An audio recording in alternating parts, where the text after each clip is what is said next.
You already know it's your boy, the Maniac. And man, oh man. But before I do, you already know why I'm repping that Four Corners Boxing, baby.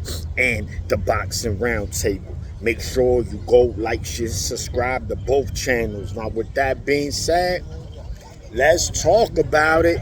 Let's talk about it. It's going down tomorrow. 2 cards, Top Rank, Salida Promotions. But let's start in my city, New York City, Manhattan, the Garden Theater.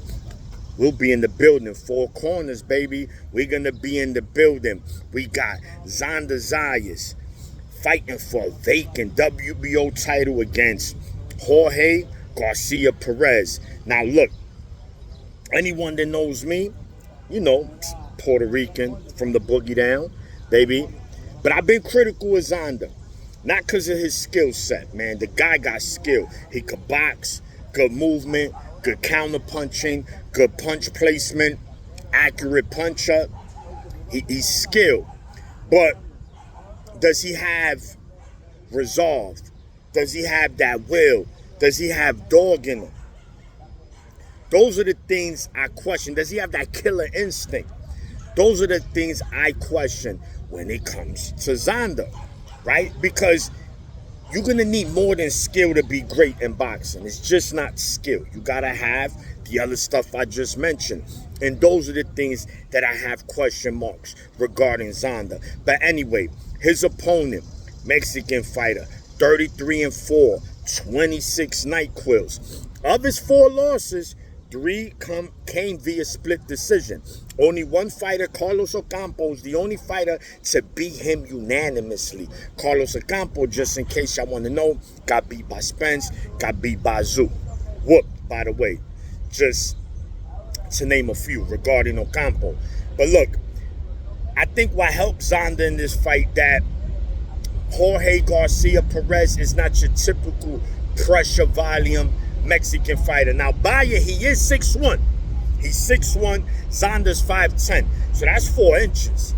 Is it going to make a difference? It can. But only to me if he was there to put pressure like a Benavidez, if he was there to put pressure like Pitbull or Cepeda. But he's really not that kind of fighter, that Mexican fighter. He does put pressure, but not to that extent.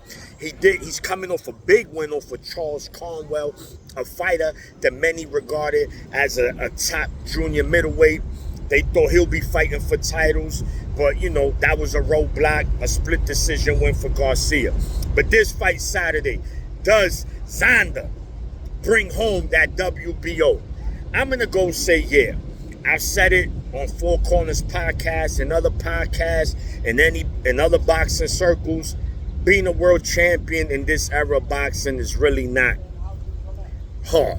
4 titles, a lot of vacant titles, a lot of promotional companies having, you know, good relationships with sanctioning bodies, and things happen. We know boxing, dirty sport. It's about business. It's about who you know.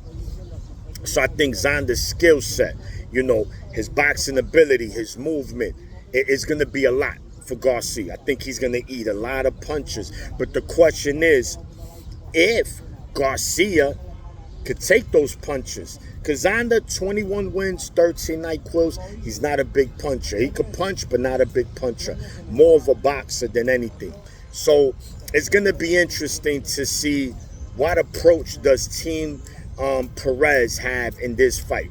Are they going to apply pressure from round 1 and say, listen, let's test his dog. Let's test his resolve. Because those are the question marks. Those are the question marks regarding Xander. It's not the skill.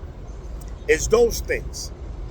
And who best to test those than a Mexican fighter?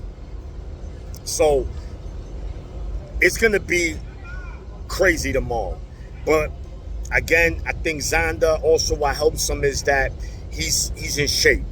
He normally goes, you know, the distance, and when he does, he look in shape. The only thing is he starts off fast. He looks good. He looks great. And then he kind of goes in cruise control. You can't really do that, man, as you know, moving up in the ranks. Don't play with your food, Xander. If it's there, eat it, bro. Don't play. These are the type of fighters, Perez, who will knock you out later in the fight because you let him hang around. So it should be an interesting fight. Without a doubt, Xander's toughest opponent today. But I'm going Xander. I think Xander outboxes him in a tough fight. There might be moments where we say, oh shit, Xander, let's see you get up out of this. But should be interesting. And the new is how I feel, man. I think Xander gets that title. Shout to Xander. Hopefully he gets it, but we'll see. That's Mexican versus Puerto Rico. It's going to be jumping. On the same card, the co-main event, we got Shushu representing New York City, Brooklyn to be exact. He's going up against Matias Hayda from Africa. Unknown fighter. We don't know about him. We know these unknown fighters are hit and miss. So we really don't know what to expect from him, but based from what I've seen, also this is for WBC interim featherweight title. Shushu, mid-range and inside. That's where he want to fight. That's where he's comfortable. Good body puncher, very good body puncher. He likes to fight. He let his hands go. I think Hayda is tailor-made for him. I think Shushu gonna get him up out of there. Buy it, we never know. But based on style, based what I've seen, this should be a Shushu win. I don't think he should have a rough night. He might have rough moments, but shouldn't be a rough night. I'm going Shushu via stoppage. And also, we got Emiliano Vargas. He going up against Ecuadorian fighter, last name Espinoza, another unknown fighter. But Emiliano, of the three brothers, he is the one. He is the chosen one.